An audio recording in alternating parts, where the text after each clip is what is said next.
नमस्कार दोस्तों, स्वागत है आपका हिंदी बुक इनसाइट पर, जहां हम आपको दुनिया की बेस्ट और लाइफ चेंजिंग किताबों से मिलने वाले अनमोल विचार आसान और दिलचस्प अंदाज में समझाते हैं। आज हम बात करेंगे एक ऐसी किताब की जो आपके सोचने का तरीका ही बदल सकती है। Don't believe everything you think. ये किताब हमें सिखाती है कि हमारे विचार हमेशा सच नहीं होते, और अगर हम उन्हें पकड़कर बैठे रहें तो वो हमें तकलीफ, स्ट्रेस और परेशानियों की ओर ले जाते हैं। लेकिन जैसे ही हम समझते हैं कि हमारे विचार केवल विचार हैं, सच नहीं, वहीं से हमारी आज़ादी और सच्ची खुशी की शुरुआत होती है। तो चलिए शुरू करते हैं इस सफ़र को और जानते हैं कि कैसे हम अपने मन की सीमाओं से बाहर निकलकर एक शांत और खुशहाल जिंदगी जी सकते हैं। चैप्टर 1, हमारे विचार हमेशा सच नहीं होते। दोस्तों, जरा सोचिए, आपके दिमाग में हर दिन कितने हजारों ख्याल आते हैं। कुछ अच्छे, कुछ बुरे, कुछ जो आपको हिम्मत देते हैं और कुछ ऐसे जो आपको डर और चिंता से भर देते हैं। अब सच्चाई ये है कि हम में से ज्यादातर लोग इन विचारों को बिल्कुल सच मान बैठते हैं। अगर मन में आया कि मैं इस काम के लायक नहीं हूं, तो तुरंत यकीन कर लिया। अगर ख्याल आया कि लोग मुझे जज करेंगे, तो मान लिया कि ये होने ही वाला है। लेकिन यही तो सबसे बड़ा धोखा है। हमारे विचार हम नहीं हैं, और न ही ये हमेशा सच होते हैं। ये बस दिमाग की आदत है जो बीते हुए अनुभवों, डर और मान्यताओं से नए नए ख्याल बनाता रहता है। मान लीजिए आप किसी पार्टी में गए और अचानक ख्याल आया, सब मेरी तरफ देख रहे हैं। अब हकीकत ये है कि हो सकता है कोई आपकी तरफ ध्यान ही न दे रहा हो। लेकिन अगर आपने उस विचार को सच मान लिया, तो तुरंत बेचैनी शुरू हो जाएगी, दिल तेज धड़कने लगेगा और आप असहज महसूस करेंगे। यानी असली परेशानी विचार में नहीं है, बल्कि उस विचार को सच मान लेने में है। यहां लेखक एक बेहद गहरा पॉइंट रखते हैं। सारे विचार सच नहीं होते, और आपको हर विचार पर विश्वास करने की जरूरत भी नहीं है। जैसे बादल आसमान में आते और चले जाते हैं, वैसे ही ख्याल भी आते जाते रहते हैं। फर्क बस इतना है कि हम उन्हें पकड़ के बैठ जाते हैं।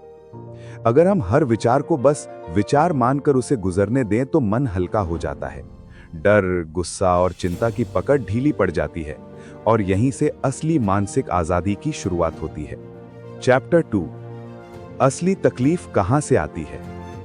हम सब मानते हैं कि जिंदगी में हमारी परेशानियों की वजह बाहर की दुनिया है, जैसे नौकरी का प्रेशर, रिश्तों की उलझनें, पैसों की चिंता या फिर दूसरों का व्यवहार।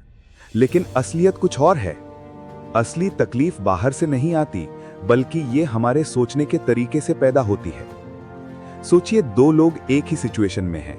मान लीजिए दोनों का इंटरव्यू खराब हो गया। पहला व्यक्ति सोचता है, मैं तो नाकाम हूं, मेरे लिए कुछ नहीं बचा, और तुरंत उदासी, स्ट्रेस और गुस्से में डूब जाता है। वहीं दूसरा व्यक्ति यही कहता है, चलो कोई बात नहीं, ये तो सीखने का मौका था, अगली बार मैं और अच्छा करूंगा। अब देखिए, घटना तो दोनों के साथ एक जैसी हुई, लेकिन उसका असर पूरी तरह अलग क्यों पड़ा? जवाब है उनके विचार। यानी तकलीफ घटना से नहीं, बल्कि उस घटना के बारे में हमारी सोच से पैदा होती है। यही वजह है कि जब हम कहते हैं, उसने मुझे गुस्सा दिला दिया, तो असल में गुस्सा उस इंसान ने नहीं, बल्कि हमारे दिमाग ने पैदा किया है, क्योंकि हमने उसके शब्दों को एक खास तरीके से इंटरप्रेट किया है। लेखक यहां एक गहरी बात समझाते हैं। अगर हम अपने विचारों को ऑटोमेटिकली सच मानना बंद कर दें, तो तकलीफ आधी रह जाएगी। हमें यह समझना होगा कि दुख और चिंता का स्रोत बाहर नहीं, बल्कि हमारे अंदर है। और जब ये समझ बैठ जाती है, तो जिंदगी बदलने लगती है, क्योंकि फिर हमें हालात बदलने के पीछे भागना नहीं पड़ता, बल्कि अपने मन की पकड़ ढीली करनी होती है। यही है असली मानसिक आजादी की शुरुआत। चैप्टर 3, विचारों की आदत और मन का जाल। क्या आपने कभी नोटिस किया है कि हमारा दिमाग एक ही बात को बार बार सोचता रहता है, जैसे कोई पुराना गुस्सा, कोई डर या कोई शर्मनाक पल। हम चाहते हैं कि उस बारे में न सोचें, लेकिन दिमाग जैसे जबरदस्ती उसे बार बार रिपीट करता रहता है।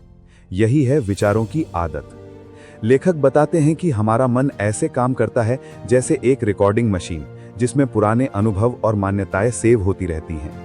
जब भी कोई नई घटना सामने आती है, तो दिमाग उन पुरानी रिकॉर्डिंग्स को चला देता है। नतीजा ये होता है कि हम वर्तमान को वर्तमान की तरह नहीं जीते, बल्कि पुराने पैटर्न्स के चश्मे से देखते हैं। सोचिए अगर कभी किसी ने बचपन में आपको कह दिया कि तुम्हें बोलना नहीं आता, तो ये लाइन आपके दिमाग में रिकॉर्ड हो गई। अब जब भी आप किसी मीटिंग या ग्रुप डिस्कशन में जाते हैं तो बिना वजह घबराहट होने लगती है। असली प्रॉब्लम आज की मीटिंग नहीं है, बल्कि वो पुरानी रिकॉर्डिंग है जिसे आपका दिमाग बार बार चला रहा है। यही कारण है कि हम अपने विचारों के जाल में फंस जाते हैं। हम समझते हैं कि ये सब हमारी असलियत है, जबकि सच तो ये है कि ये बस एक मानसिक पैटर्न है। अगर हम इसे पहचान लें तो धीरे धीरे इस चक्र से बाहर निकल सकते हैं। लेखक कहते हैं कि विचारों को रोकने की कोशिश मत करो, क्योंकि जितना रोकेंगे उतना ही वे और तेजी से लौटेंगे। असली उपाय है उन्हें पहचानना और ये समझना कि वे सिर्फ विचार हैं, कोई सच्चाई नहीं। जब आप ये समझना शुरू कर देते हैं तो मन के बनाए हुए जाल से निकलना आसान हो जाता है, और तभी आपको महसूस होगा कि शांति और सुकून कभी बाहर नहीं, बल्कि हमेशा से आपके भीतर ही मौजूद था। चैप्टर 5, अपने विचारों के लिए जिम्मेदारी लेना। दोस्तों, अक्सर हम कहते हैं उसने मुझे गुस्सा दिला दिया या इसने मुझे दुख पहुंचाया, लेकिन असलियत यह है कि किसी और ने हमें गुस्सा या दुख नहीं दिया। ये सिर्फ हमारे विचारों और प्रतिक्रियाओं की वजह से हुआ। लेखक बताते हैं कि हर अनुभव और घटना को लेकर हमारी प्रतिक्रिया पूरी तरह हमारी खुद की होती है। अगर हम इसे समझ लें तो हम अपनी जिंदगी के सच्चे मालिक बन जाते हैं। ये समझना कि हमारी खुशी या दुख हमारे अपने हाथ में है, सबसे बड़ी ताकत है। सोचिए अगर आप किसी ट्रैफिक जैम में फंस गए। पहला विचार, कितनी परेशान करने वाली चीज है, गुस्सा आ रहा है। अब अगर आप इस विचार को सच मान लें तो आपका दिन खराब हो जाएगा। लेकिन दूसरा विचार, ठीक है, ये भी एक पल है, मैं इसे शांतिपूर्वक निपटाऊंगा। नतीजा पूरी तरह बदल जाता है। घटना वही है, लेकिन हमारी प्रतिक्रिया अलग। यही किताब का एक बड़ा पॉइंट है। हम अपने विचारों के मालिक बन सकते हैं। इसके लिए जरूरी है कि हम अपने विचारों की जिम्मेदारी लें। मतलब ये मानना कि अगर मैं परेशान हूं तो इसका कारण मेरी सोच है, न कि कोई और। जब हम ये अपनाते हैं तो डर, चिंता और गुस्सा कम होने लगते हैं। धीरे धीरे हमें एहसास होता है कि जिंदगी पर नियंत्रण हमारे हाथ में है, और यही समझ हमें सच्ची आजादी और मानसिक शांति देती है। लेखक इसे बहुत सरल तरीके से कहते हैं, जब आप अपने विचारों के लिए जिम्मेदार होंगे तब आप अपने जीवन के असली कप्तान बन जाएंगे। चैप्टर 6, विचारों को पहचानना और उनसे दूरी बनाना। दोस्तों, अब जब हमें पता चल गया कि हमारे विचार हमेशा सच नहीं होते और उनकी जिम्मेदारी हमारे हाथ में है, अगला सवाल ये आता है, इन विचारों से कैसे दूर रहें? लेखक बताते हैं कि सबसे पहले जरूरी है अपने विचारों को पहचानना। यानी जब भी कोई डर, गुस्सा या चिंता उभरता है, बस उसे नोटिस करना। अरे, ये तो सिर्फ एक विचार है, मैं इसे सच नहीं मान रहा हूं। ये एक बहुत शक्तिशाली तरीका है। सोचिए अगर कोई याद आता है जो आपको दुखी करता है और आप खुद से कहें कि ये बस एक पुराना ख्याल है, असली नहीं, तो उसकी पकड़ अपने आप कम हो जाती है। ये वैसा ही है जैसे बादलों को देखना। आप जानते हैं कि बादल आ रहे हैं और जा रहे हैं, लेकिन आप उन्हें पकड़ने की कोशिश नहीं कर रहे। लेखक इस चतुर तरीके को रोजमर्रा की जिंदगी में अपनाने की सलाह देते हैं। जब भी आपका दिमाग भटकने लगे, उसे पहचानें, नाम दें, ये चिंता है, ये गुस्सा है, और बस देखें। आप धीरे धीरे महसूस करेंगे कि विचारों में अब उतनी ताकत नहीं रही जितनी पहले थी। यह अभ्यास थोड़ी मेहनत मांगता है, लेकिन जैसे जैसे आप इसे नियमित करेंगे, मन की हलचल कम होने लगेगी। डर, तनाव और बेचैनी धीरे धीरे कम होंगे, और सबसे बड़ी बात, आप महसूस करेंगे कि आपके भीतर हमेशा से शांति मौजूद थी, बस आपको उसे पहचानने की जरूरत थी। यानी चैप्टर 6 का मूल संदेश है, विचारों को पहचानो, उन्हें सच मानो मत, और उनसे थोड़ी दूरी बनाओ। ये समझ हमारे मानसिक आजादी की कुंजी है। चैप्टर 7, ध्यान और जागरूकता की शक्ति। दोस्तों, अब जब हम समझ गए हैं कि हमारे विचार हमेशा सच नहीं होते और उनसे दूरी बनाना जरूरी है, अगला बड़ा कदम है ध्यान और जागरूकता। लेखक बताते हैं कि हमारी मानसिक शांति और खुशी का असली रास्ता यही है, हर पल को पूरी तरह महसूस करना और अपने दिमाग की गतिविधियों को देखने की क्षमता विकसित करना। इसका मतलब ये नहीं कि आप अपने विचारों को बदलें और रोकें, बल्कि उन्हें सिर्फ नोटिस करें। सोचिए अगर आप सुबह उठते हैं और चाय पी रहे हैं और पूरा ध्यान उस चाय के स्वाद, गर्मी और खुशबू पर है, तो आप असली पल में जी रहे हैं। लेकिन अगर दिमाग कहीं और भटक रहा है, कल की चिंता, काम का स्ट्रेस, तो यही पल बीत जाता है और खुशी दूर हो जाती है। लेखक कहते हैं कि जब हम रोजाना थोड़ा समय ध्यान और जागरूकता के लिए निकालते हैं तो धीरे धीरे हमारा मन शांत और स्पष्ट हो जाता है। हम अपने विचारों के पीछे भागना छोड़ देते हैं और उनके केवल दर्शक बन जाते हैं। इसके फायदे अद्भुत हैं। चिंता कम होती है, गुस्सा कम होता है और हमारे अंदर की सुकून की अनुभूति बढ़ती है। आप महसूस करेंगे कि जीवन में जो तनाव और परेशानियां आपको परेशान करती थी वो अब उतनी बड़ी नहीं रही। चैप्टर 7 का संदेश साफ है कि ध्यान और जागरूकता के जरिए हम अपने विचारों के गुलाम नहीं बल्कि उनके साक्षी बन सकते हैं। यही मानसिक स्वतंत्रता और शांति की दिशा है। चैप्टर 8 आत्म जागरूकता और अपने आप से सच्चाई। दोस्तों, अब जब हम विचारों को पहचानना सीख गए हैं और ध्यान के माध्यम से उनका निरीक्षण करने लगे हैं, अगला कदम है आत्म जागरूकता। लेखक बताते हैं कि जिंदगी में सबसे बड़ी शक्ति यह है कि हम अपने मन और विचारों की सच्चाई को पहचानें। अक्सर हम खुद से झूठ बोलते हैं, मैं ठीक हूं, मुझे कोई डर नहीं, जबकि अंदर असली भावनाएं कुछ और कह रही होती हैं। और जब हम इस झूठ के साथ जीते हैं तो तनाव और चिंता बढ़ती जाती है। आत्म जागरूकता का मतलब है अपने भीतर झांकना और देखना कि वास्तव में क्या हो रहा है। जब कोई विचार आता है तो केवल ये पूछना कि क्या ये सच है, क्या मैं इसे सच मान रहा हूं क्योंकि ये हकीकत है या सिर्फ मेरे डर और पुरानी आदतों की वजह से।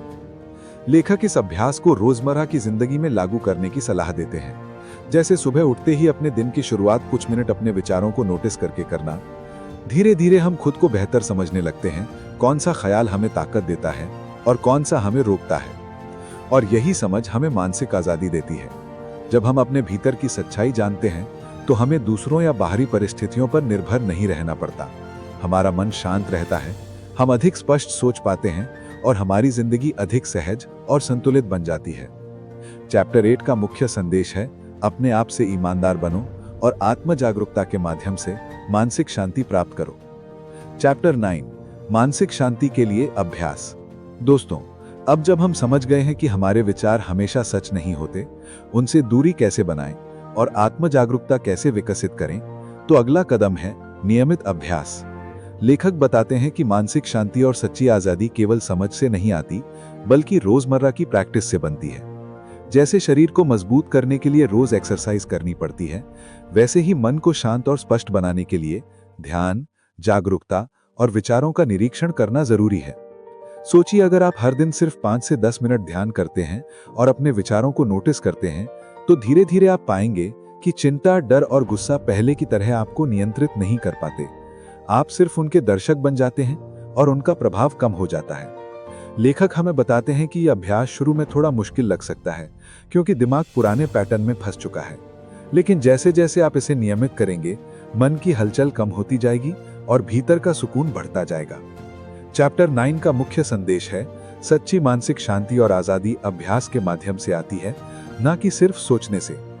रोजाना थोड़ी सी प्रैक्टिस ही आपके जीवन में बड़ा बदलाव ला सकती है। चैप्टर 10 अपनी मानसिक आजादी को अपनाना। दोस्तों, अब जब हम पूरे सफर से गुजर चुके हैं, सबसे महत्वपूर्ण बात यही है कि हम अपनी मानसिक आजादी को चुन सकते हैं। लेखक बताते हैं कि हमारे जीवन में सुकून, खुशी और संतुलन हमेशा बाहर नहीं बल्कि हमारे भीतर मौजूद है। हमारी मानसिक आजादी का स्रोत हमारे अपने विचार हैं, और जब हम उन्हें पहचानते हैं, उनका निरीक्षण करते हैं और उन्हें सच मानने से रोकते हैं, तब हम अपने जीवन के असली मालिक बन जाते हैं। सोचिए, अगर आप हर दिन अपने मन को ट्रेन करें कि वो सिर्फ विचारों का दर्शक बने और खुद को बाहरी परिस्थितियों का शिकार न बनने दें, तो आप पाएंगे कि डर, चिंता और गुस्सा धीरे धीरे कम हो रहे हैं। आप हर पल को अधिक स्पष्ट और संतुलित तरीके से जीने लगते हैं। लेखक का मैसेज साफ है कि आपकी खुशियां और मानसिक शांति आपके अपने हाथ में है, बस जरूरत है उन्हें पहचानने और उन्हें अपनाने की।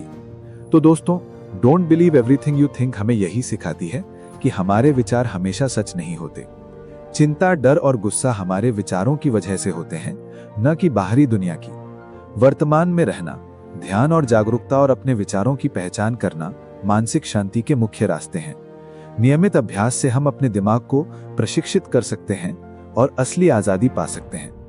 अगर आप इन बातों को अपने जीवन में अपनाते हैं तो आप पाएंगे कि मन हल्का, सुकून भरा और जिंदगी अधिक संतुलित बनती है। दोस्तों, अगर आपको ये वीडियो पसंद आया हो तो लाइक और शेयर करना न भूलें और हिंदी बुक इनसाइट को सब्सक्राइब करें ताकि हम आपके लिए और भी बेहतरीन और जिंदगी बदलने वाले किताबों के विचार लेकर आते रहें।